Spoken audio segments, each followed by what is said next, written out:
Centro de Ciências, Letras e Artes, o CCLA, foi fundado em Campinas em 31 de outubro de 1901, por um grupo de cientistas, artistas e intelectuais que decidiram criar uma instituição em que pudessem se reunir para o estudo e a produção de atividades científicas e artísticas. A entidade, por exemplo, recebeu a primeira exposição futurista no Brasil.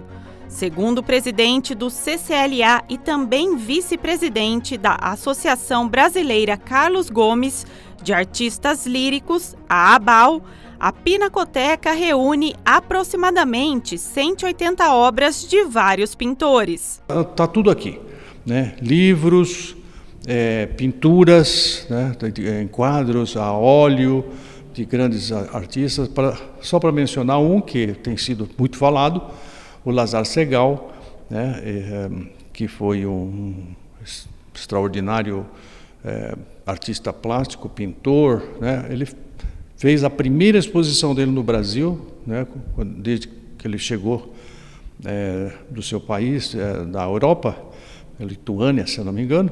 Ele fez a primeira exposição aqui no centro e doou um quadro. Esse quadro está guardado na nossa Pinacoteca. O CCLA conta hoje com uma biblioteca com aproximadamente 150 mil volumes. São enciclopédias e livros de diversos autores.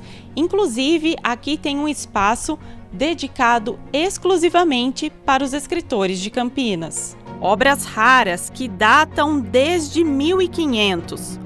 Uma verdadeira fonte de consulta para estudantes e pesquisadores de universidades. Personalidades de projeção nacional, nascidas ou não em Campinas no século XX, mantiveram estreitos vínculos com o CCLA, participando na sua fundação, nas atividades ou doando seus acervos de bens pessoais, que foram preservados pela entidade, como os de César Pierrenbach, que dá nome à biblioteca.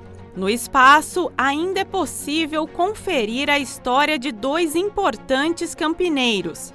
Campos Salles, político eleito como quarto presidente da República, no período de 1892 a 1902, e Carlos Gomes, o renomado maestro. Esse Museu Carlos Gomes começou em 1902, né?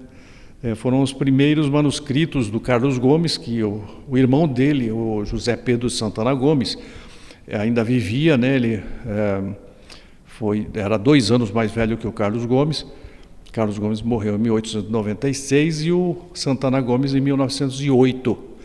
Então, em 1902, ele começou a trazer os manuscritos e a gente foi guardando, foi acumulando esse precioso material, né? Além do que nós continuamos, né, realizando eventos históricos, palestras,